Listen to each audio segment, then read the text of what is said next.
नमस्कार दोस्तों। अगर आप बिहार एसएससी, सीजीएल और इंटर लेवल की तैयारी कर रहे हैं तो आज का ये प्रैक्टिस सेट आपके लिए बेहद महत्वपूर्ण होने वाला है। आज हम बिल्कुल एग्जाम पैटर्न पर आधारित क्वेश्चन सॉल्व करेंगे जिनसे आपकी स्पीड, एक्यूरेसी और कॉन्फिडेंस तीनों बढ़ेगा।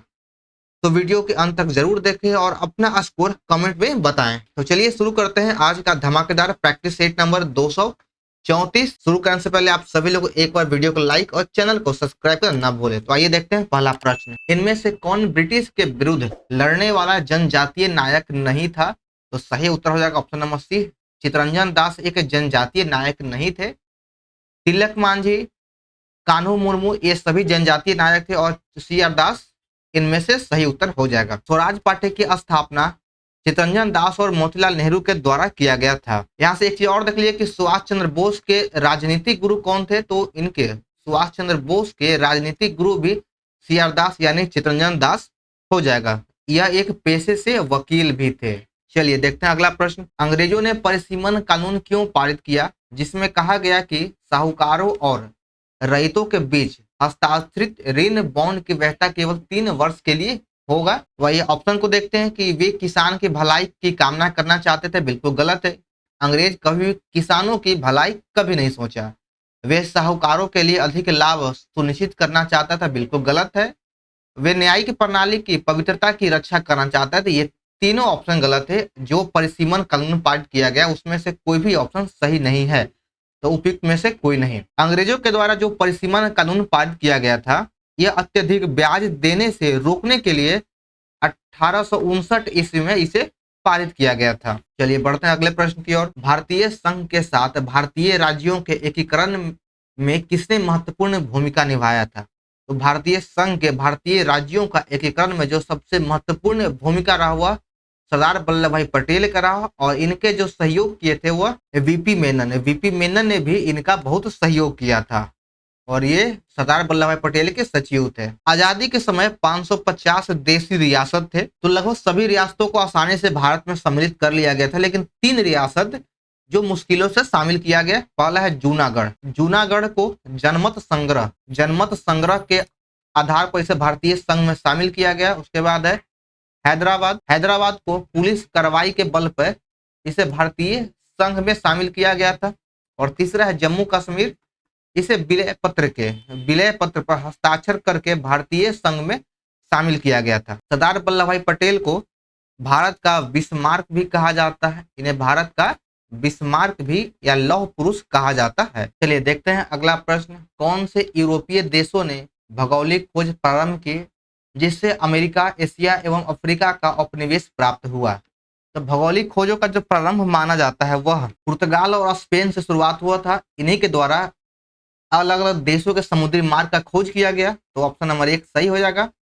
भारत के लिए समुद्री मार्ग की खोज जो सफल रहा हुआ वास्को डी गामा के द्वारा 1498 ईस्वी में भारत आया था और इसी के द्वारा भारत के लिए समुद्री मार्ग की खोज किया गया। 1488 ईस्वी में बार्थोलोम्यू डियाज ने अफ्रीका के दक्षिणी छोर पर पहुंचा और वहीं से उसने हार मान दिया और जहां पर वह पहुंचा उसी को केप ऑफ गुड होप कहा जाता और वहां से वह लौट गया था। इस नदी के किनारे को पश्चिम बंगाल सरकार टी पार्क के रूप में विकसित करने की योजना बना रही है। तो हुगली नदी के किनारे टी पार्क को विकसित करने की योजना बनाया जा रहा है। निम्नलिखित में से किन पहाड़ियों में कॉफी की अरेबिका किस्म को आरंभिक तौर पर शुरुआत किया गया था? कॉफी की अरेबिका किस्म की आरंभिक तौर पर शुरुआत बाबा बुदन की पहाड़ियों से किया गया था। 6 का 3 नंबर सही हो जाएगा। एक होता है मोचा कहवा जो काफी फेमस है। मोचा कहवा काफी उत्तम किस्म का होता है। तो इसका उत्पादन कहाँ पर सबसे अधिक होता है? तो इसका उत्पादन यमन में किया जाता है। मोचा कहवा का उत्पादन यमन में किया जाता है। निम्नलिखित में से कौन सी विशेषता भारत में उष्णकटिबंधीय सदाबहार वनों से संबंधित है? तो इसका हो जाएगा ऑप्शन नंबर डी सही है। उपयुक्त में से 1 से अधिक। यहाँ पर वर्षा 200 सेंटीमीटर से अधिक उच्च तापमान एवं अधिक वर्षा वाले क्षेत्र में केंद्रित है। पेड़ सदाबहार घने, ऊंचे और स्तरीकृत होते हैं। सभी पेड़ एक विशेष मौसम में एक साथ अपनी पत्तियां गिराती है। चलिए बढ़ते हैं अगले प्रश्न की ओर। भारत के संविधान निर्वाचित सभा ने निम्न में से मुख्यतः किन मामलों पर समितियों की सहायता से कार्य करना पसंद किया था। तो 8 का सही हो जाएगा ऑप्शन नंबर डी, उपयुक्त में से एक से अधिक। इसके लिए दो मामलों पर समिति बनाया गया है, एक मौलिक आधार पर और दूसरा प्रक्रियात्मक मामलों पर बनाया गया।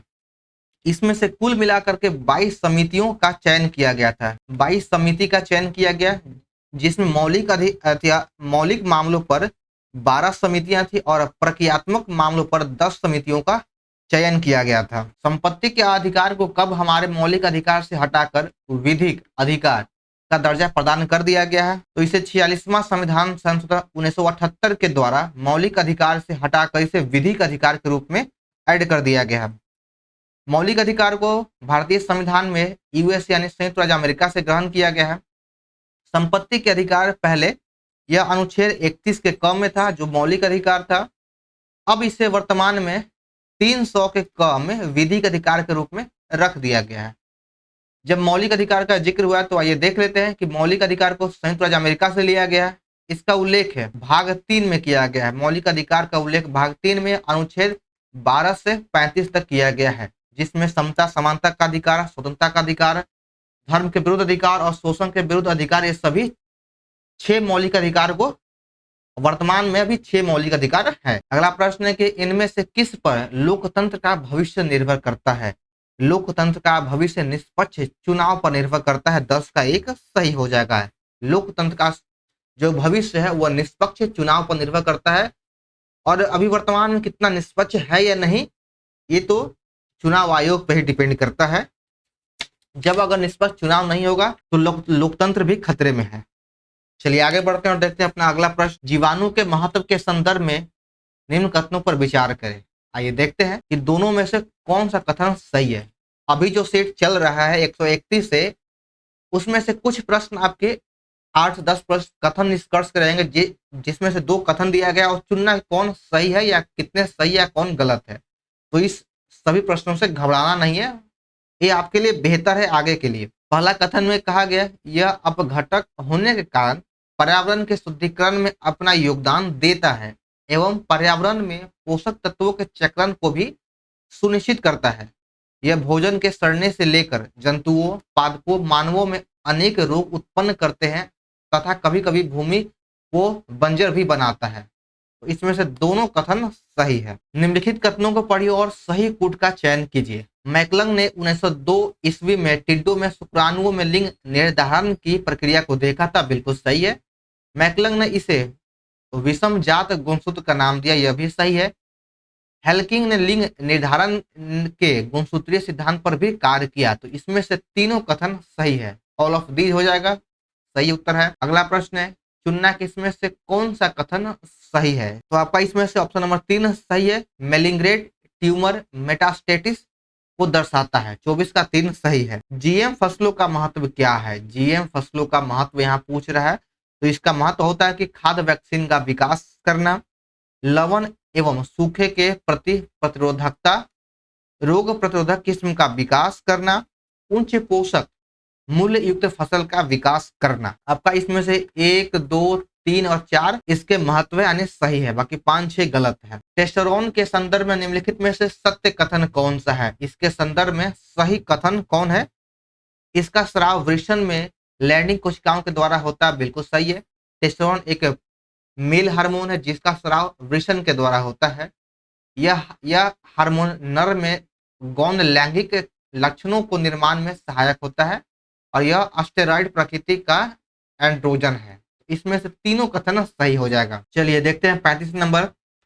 द बर्डन ऑफ डेमोक्रेसी नामक पुस्तक किसके द्वारा लिखा गया है? द बर्डन ऑफ डेमोक्रेसी पुस्तक प्रभात भानु मेहता के द्वारा लिखा गया। 35 का 2 नंबर हो जाएगा, प्रभात भानु मेहता। इनमें से किसे भारत में लोकतंत्र को गहरा करने का श्रेय दिया जाता है?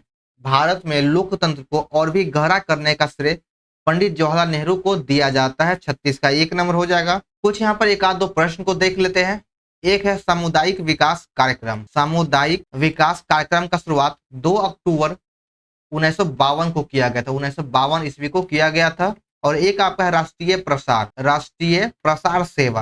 राष्ट्रीय प्रसार सेवा का शुरुआत, ये दोनों को पंडित जवाहरलाल नेहरू के द्वारा शुरू किया गया और इसका शुरुआत 1953 में किया गया है। राष्ट्रीय प्रसार सेवा 1953, सामुदायिक विकास कार्यक्रम 1952। वस्तु और सेवाओं में अंतर्राष्ट्रीय व्यापार का उपयोग कभी कभी निम्नलिखित किस एक को छोड़कर सभी विकल्प के रूप में किया जाता है?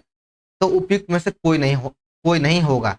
पूंजी के अंतर्राष्ट्रीय संचालन के रूप में किया जाता है, श्रम के अंतर्राष्ट्रीय आंदोलन और प्रौद्योगिकी के अंतर्राष्ट्रीय आंदोलन के रूप में किया जाता है। यहाँ छोड़ेंगे किसी को नहीं। अगला प्रश्न है, किस प्रकार की राज्य व्यवस्था का लोकतांत्रिक केंद्रवाद एक विशेषता है? किस प्रकार की राज्य व्यवस्था का लोकतांत्रिक केंद्रवाद एक विशेषता है? तो यह साम्यवादी की एक विशेषता है और इसका एक हो जाएगा साम्यवादी। कोरियोलिस प्रभाव महासागरीय धाराओं को कैसे प्रभावित करता है? कोरियोलिस प्रभाव महासागरीय धाराओं को दिशा के आधार पर प्रभावित करता है और ध्रुव पर इसका जो प्रभाव है सबसे अधिक होता है और भूमध्य रेखा पर इसका प्रभाव शून्य हो जाता है। लेकिन इसमें जो ऑप्शन दिया गया है कि उनके गति के बढ़ा के सीधी रेखा में चलने के लिए प्रेरित करके, विक्षोभ और भंवर पैदा करके, तो ये तीनों ऑप्शन नहीं होगा, उपयुक्त में से कोई नहीं। कौन सा शब्द उस प्रक्रिया का वर्णन करता है जिसके द्वारा ग्लेशियर से बर्फ टूटकर समुद्र में गिर जाता है? जब ग्लेशियर से बर्फ टूटकर समुद्र में गिर जाता है तो उसे व्यांत करना कहा जाता है। 40 का 3 नंबर हो जाएगा। निम्नलिखित राष्ट्रीय उद्यान में कौन सा उद्यान खबरों में इसलिए आया क्योंकि वहां अफ्रीका से लाकर 20 चीता छोड़ा गया था? तो यह कूनो नेशनल पार्क जो मध्य प्रदेश राज्य में है, यहाँ पर 2 बार अफ्रीका से चीते को लाकर के छोड़ा गया, यानी कुल 20 चीता को अफ्रीका से लाया गया भारत, जिसे कूनो नेशनल पार्क में छोड़ा गया और यह मध्य प्रदेश राज्य में स्थित है। परवर्ती रोमन साम्राज्य के दौरान चांदी आधारित मुद्राओं में गिरावट का कारण क्या था? उस समय चांदी आधारित मुद्राओं में गिरावट का सबसे बड़ा कारण स्पेन की चांदी की खदानों का समाप्त हो जाना, यही इसका मुख्य कारण है। 42 का 3 हो जाएगा। अगला प्रश्न है, प्रथम विश्व युद्ध के दौरान किस ब्रिटिश नीति का उद्देश्य भारत में असहमति को दबाना और नागरिक स्वतंत्रता को कम करना था? तो रॉलेट एक्ट को बिना वकील बिना दलील का कानून कहा गया था और इसे मार्च 1919 में लागू किया गया है। रॉलेट एक्ट को मार्च 1919 में लागू किया गया था। साइमन कमीशन का भारत आगमन 3 फरवरी 1928 ईस्वी को हुआ था। 1927 में साइमन कमीशन का गठन किया गया और 3 फरवरी 1928 को यह भारत आगमन हुआ था। 1919 बहुत ही महत्वपूर्ण है। 1919 में ही रॉलेट एक्ट लागू किया गया था और आपका जालियांवाला बाग हत्याकांड हुआ, फिर जाकर खिलाफत आंदोलन, ये सभी 1919 में ही हुआ था। चलिए देखिए 66 नंबर में कहा गया कि एक तरफ लेखक दिया गया और दूसरे तरफ संबंधित भाषा दिया गया, तो इसमें से कितने युग में सुमेलित है? बंकिम चंद्र चट्टोपाध्याय बांग्ला भाषा से संबंधित, बिल्कुल सही है।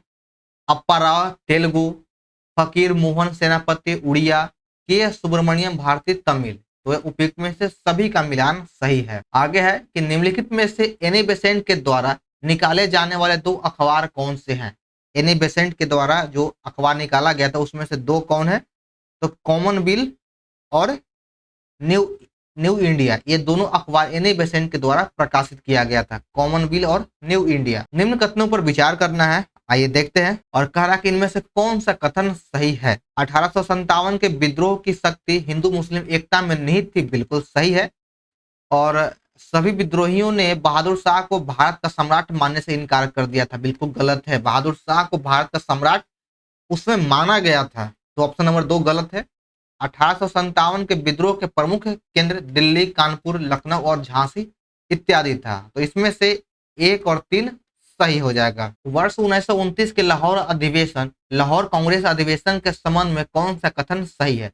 1919 में लाहौर में कांग्रेस का अधिवेशन हुआ था जिसके अध्यक्षता पंडित जवाहरलाल नेहरू के द्वारा किया गया था और इस अधिवेशन में कांग्रेस ने पूर्ण स्वराज को अपना लक्ष्य घोषित किया। और ऑप्शन डी में कह रहा है कि इस अधिवेशन में 31 जनवरी 1930 को पहला स्वाधीनता दिवस की घोषणा किया गया था, बिल्कुल गलत है। यहाँ पर 31 जनवरी नहीं बल्कि 26 जनवरी को पहला स्वाधीनता दिवस घोषित किया गया। इसी के वजह से हम लोग हर साल 26 जनवरी को गणतंत्र दिवस मनाते हैं, तो इसमें से केवल ऑप्शन ए और बी सही है। बाकी ऑप्शन डी गलत है। क्रिप्स मिशन के प्रस्ताव के संदर्भ में निम्नलिखित कथनों पर विचार कीजिए। आइए देखते हैं, इसमें से 2 कथन दिया गया है और पूछ रहा है कि कौन सा कथन सही है। संविधान सभा में प्रांतीय विधानसभाओं और साथ ही भारतीय रियासतों द्वारा नामित सदस्य शामिल होंगे, बिल्कुल गलत है।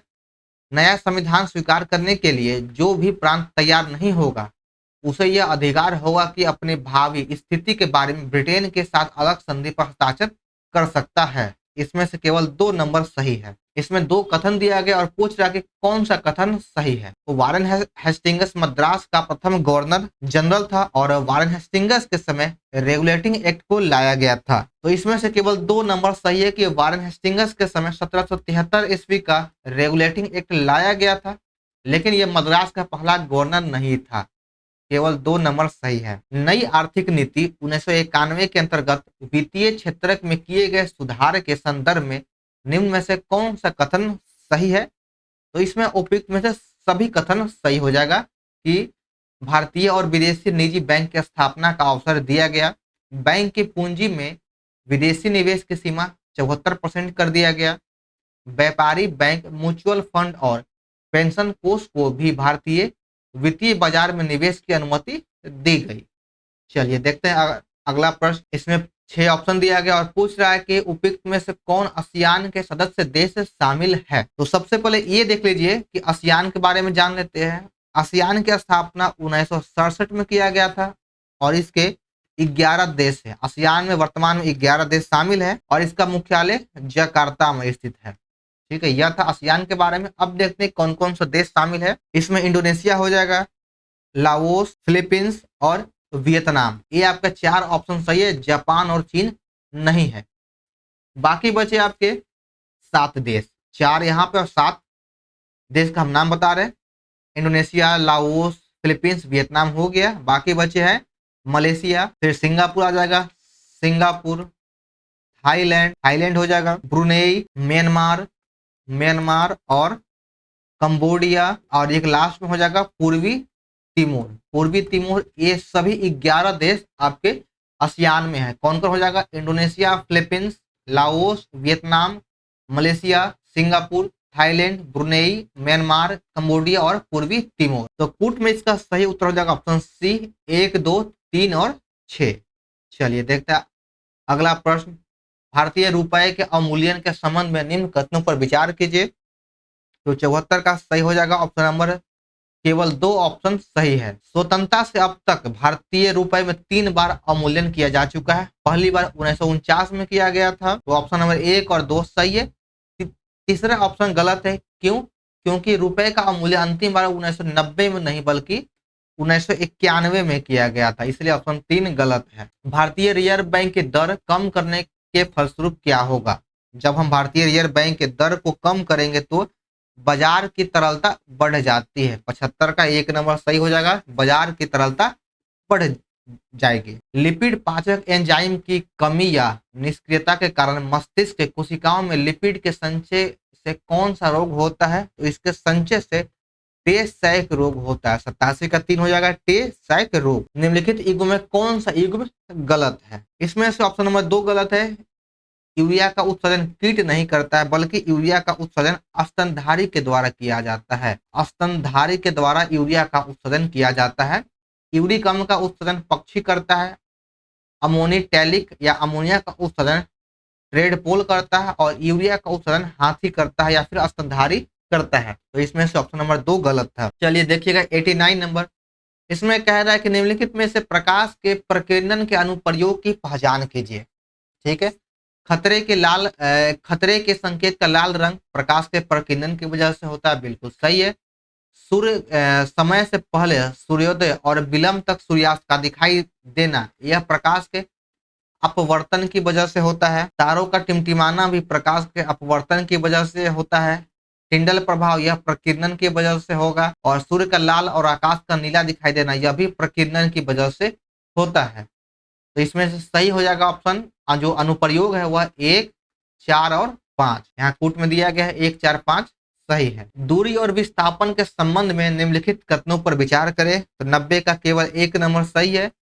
किसी गतिमान पिंड के लिए विस्थापन और दूरी का आंकिक अनुपात सदैव 1 के बराबर या कम होता है। स्पर्श कोण के संबंध में निम्नलिखित कथनों पर विचार करें और बताना है कि कौन सा कथन सही है। जल कांच अंतरा पृष्ठ पर स्पर्श कोण 0 डिग्री होता है।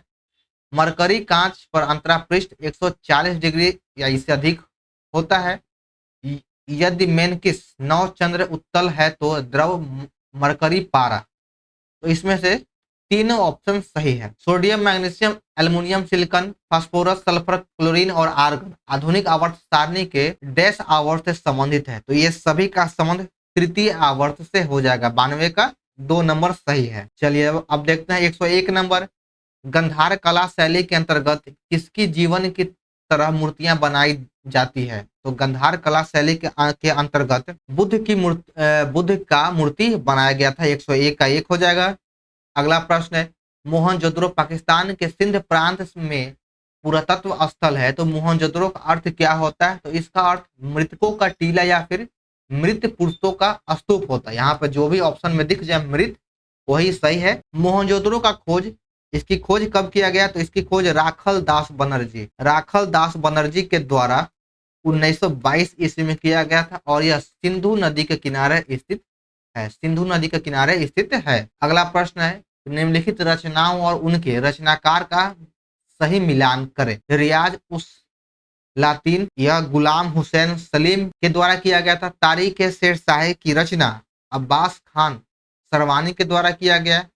वाकियात ए मुस्ताकी की रचना रिजकुल्लाह ए मुस्ताकी के द्वारा किया गया। बसातिनुल उन्स की रचना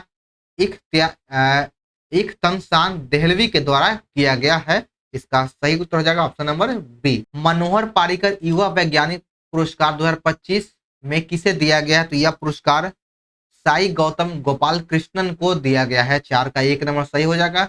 अगला प्रश्न है, निम्नलिखित नदियों और उनके उद्गम संगम स्थान का मिलान करें। सोन नदी का उद्गम कहाँ से होता है? तो यह अमरकंटक से होता है। अमरकंटक से नर्मदा नदी का भी उद्गम होता है। बूढ़ी गंडक का उद्गम सोमेश्वर श्रेणी हो जाएगा। पुनपु नदी का उद्गम छुड़ा नागपुर का पठार से है और बागमती का उद्गम हिमालय नेपाल से है। बिहार में समेकित बाल विकास सेवा ICDS के माध्यम से आंगनवाड़ी केंद्रों द्वारा प्रदान की जाने वाली सेवाओं में क्या शामिल है? तो इसमें पूरक पोषण, स्वास्थ्य जांच और टीकाकरण, ये दोनों तो शामिल है। और भी ऑप्शन को देख लेते हैं। साथ ही इसमें स्कूल पूर्व अनौपचारिक शिक्षा या पोषण और स्वास्थ्य शिक्षा माताओं को, ये सभी शामिल है। तो इसमें से ऑप्शन नंबर डी हो जाएगा। पृथ्वी कक्षा अपनी कक्षीय सतह से कितना डिग्री का कोण बनाती है? तो पृथ्वी अपने अक्ष पर कक्षीय सतह से 66 डिग्री का कोण बनाता है। 3 नंबर सही हो जाएगा। राज्य के नीति निर्देशक तत्वों का उल्लेख संविधान के किस अनुच्छेद में किया गया है? तो इसका उल्लेख संविधान के अनुच्छेद 36 से 51 में किया गया है। अगर भाग पूछ ले तो इसका उल्लेख भाग 4 में किया गया है। बिहार की अर्थ व्यवस्था के संबंध में निम्नलिखित कथनों पर विचार करें। इसमें से ऑप्शन नंबर 2 और 3 सही है, बाकी पहला ऑप्शन गलत है। चलिए देखते हैं अगला प्रश्न। भारतीय संविधान का कौन सा अनुच्छेद पर्यावरण के संरक्षण और सुधार के साथ साथ वनों और वन्य जीवों की सुरक्षा को प्रोत्साहित करता है? तो इसका सही उत्तर हो जाएगा ऑप्शन नंबर डी, अनुच्छेद 48 का ए। अनुच्छेद 48 के ए में पर्यावरण का संरक्षण और वन्य जीवों के सुरक्षा को प्रोत्साहित किया गया है और इसे 42वां संविधान संशोधन 1976 के माध्यम से जोड़ा गया। चलिए देखते हैं 124 नंबर। प्रति ग्राम ईंधन द्वारा मोचित ऊर्जा की दृष्टि से निम्न में सर्वोत्तम ईंधन कौन सा है? तो सबसे उत्तम ईंधन हो जाएगा हाइड्रोजन, जिसे भविष्य का ईंधन भी कहा जाता है। अगला प्रश्न है, सांकेतिक x दिए गए समीकरण में क्या होगा? यहाँ x की जगह पर क्या होगा? तो यहाँ पर न्यूट्रॉन हो जाएगा।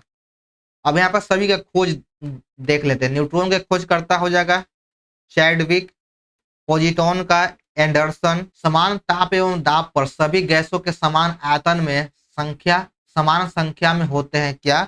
तो उसमें अणु समान संख्या में पाया जाता है। अगला प्रश्न है, 12 मैग्नीशियम 24 में बीटा उत्सर्जन के पश्चात नाभिक का संकेत क्या होगा? तो इसमें नाभिक का संकेत ऑप्शन नंबर 1 हो जाएगा 13 एल्युमिनियम 24। 1867 में बंबई में किस संस्था की स्थापना किया गया था? 1867 में बंबई में प्रार्थना समाज का स्थापना किया गया था और प्रार्थना समाज की स्थापना आत्मारंग पांडुरंग के द्वारा किया गया था। थियोसॉफिकल सोसाइटी की स्थापना कर्नल ब्लातोस्की और कर्नल अलकाट मैडम ब्लातोस्की और कर्नल अलकाट के द्वारा 1875 में किया गया। रामकृष्ण मिशन की स्थापना विवेकानंद के द्वारा 1897 में किया गया था। युवा बंगाल आंदोलन की स्थापना हेनरी बिबिन डेरेजियो के द्वारा किया गया था। मनात किस देश की मुद्रा है? तो मनात अजरबैजान की मुद्रा है, जिसकी राजधानी हो जाएगा बाकू। अजरबैजान की राजधानी बाकू है और मुद्रा मनात है। अल्बानिया का राजधानी तिराना हो जाएगा, तिराना। आर्मेनिया की राजधानी येरेवन। अंडोरा की राजधानी हो जाएगा अंडोरा ला वेल्ला, अंडोरा ला वेल्ला हो जाएगा। क्विचोट नामक पुस्तक का लेखक कौन है? क्विचोटे नामक पुस्तक का लेखक हो जाएगा सलमान रुश्दी। 35 का 3 सही है। अगला प्रश्न है कि वज्र प्रहरी प्रणाली जो हाल ही में समाचारों में देखी गई है, निम्नलिखित में से किससे संबंधित है? वज्र प्रहरी प्रणाली का संबंध एंटी ड्रोन सिस्टम से हो जाएगा। 36 का 1 नंबर है। अगला प्रश्न है कि निम्न में से क्या वर्ष 1950 में अपनाए गए मूल भारतीय संविधान का हिस्सा नहीं था? तो मूल कर्तव्य को हमारे भारतीय संविधान में 42वां संविधान संशोधन 1976 के द्वारा जोड़ा गया था और इसका उल्लेख भाग 4 के क और अनुच्छेद 51 के क में इसका जिक्र किया गया है और इसे सरदार स्वर्ण सिंह समिति के सिफारिश पर जोड़ा गया था। बाकी आपका आपातकाल का प्रावधान, मूल अधिकार, राज्य का नीति निर्देशक सिद्धांत, ये सभी 1950 में अपनाए गए मूल संविधान का हिस्सा था। बाकी 1 नंबर नहीं है। चलिए अब हम लोग लास्ट में करंट अफेयर को देख लेते हैं। इसमें एक तरफ योजना दिया गया और दूसरी तरफ जारीकर्ता का नाम दिया गया है। गौधाम योजना छत्तीसगढ़ राज्य के द्वारा शुरू किया गया है। भव्य योजना वाणिज्य और उद्योग मंत्रालय के द्वारा। दिव्यांग शक्ति योजना आंध्र प्रदेश के द्वारा शुरू किया गया है। कुछ पोर्टल का नाम दिया गया और उसके जारीकर्ता का नाम दिया गया है। साथी ऐप को किसके द्वारा जारी किया गया? तो यह शिक्षा मंत्रालय के द्वारा जारी किया गया है। ई स्वास्थ्य धाम पोर्टल उत्तराखंड के द्वारा। अभेद्य ऐप हरियाणा पुलिस के द्वारा जारी किया गया है और prism SG portal Nitin Gadkari और अश्नवी वैष्णव के द्वारा जारी किया गया है। भारतीय भूवैज्ञानिक सर्वेक्षण ने किस राज्य के कालिंजर किले के इलाके को राष्ट्रीय भू विरासत स्थल घोषित किया है? तो इसे उत्तर प्रदेश में किया गया। 48 का 1 नंबर हो जाएगा। अगला प्रश्न है कि राष्ट्रपति द्रौपदी मुर्मू ने देश के सर्वोच्च शांतिकाल वीरता पुरस्कार अशोक चक्र से निम्न में से किसे सम्मानित किया गया है? तो इस पुरस्कार से शुभांशु शुक्ला को सम्मानित किया गया है। चलिए आइए देखते हैं इस सेट का अंतिम प्रश्न। राष्ट्रीय सांख्यिकी कार्यालय ने वित्त वर्ष 25-26 के लिए सकल घरेलू उत्पादन का प्रथम अग्रिम अनुमान जारी किया है। इसमें स्थिर कीमतों और वर्तमान कीमतों दोनों पर व्यय घटक शामिल है। वित्त वर्ष 25-26 में वास्तविक जीडीपी वृद्धि दर कितना रहने का अनुमान है? तो 7.4% रहने का अनुमान है। तो चलिए आज का हमारा यहाँ से सेट नंबर 234 समाप्त होता है। तो आप सभी को यह वीडियो कैसा लगा कमेंट जरूर करें। पसंद आने पर वीडियो को लाइक और चैनल को सब्सक्राइब करना भूलें। तो चलिए मिलते हैं फिर नए वीडियो में। जय हिंद।